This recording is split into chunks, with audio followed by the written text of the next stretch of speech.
वटपौर्णिमा पूजेसाठी लागणारं साहित्य: पाण्याचा कलश, तांदूळ, विड्याची पानं, सुपारी व सुटे पैसे, खण व ओटी, हळद कुंकू, सुताचा गुरा, नारळ, 5 फळे,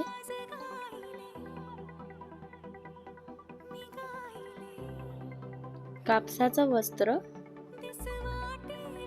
हळदीच्या 2 गवऱ्या, तुळशीच्या काड्यांच्या तुपाच्या ज्योती, दूध, तुपाचा दिवा, अगरबत्ती, नारळाच्या पात्यांचं वस्त्र,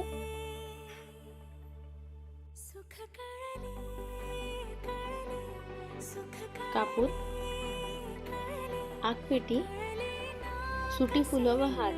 वसई विहारातील वाडवळ समाजामध्ये वटपौर्णिमेच्या पूजेसाठी हे साहित्य लागते.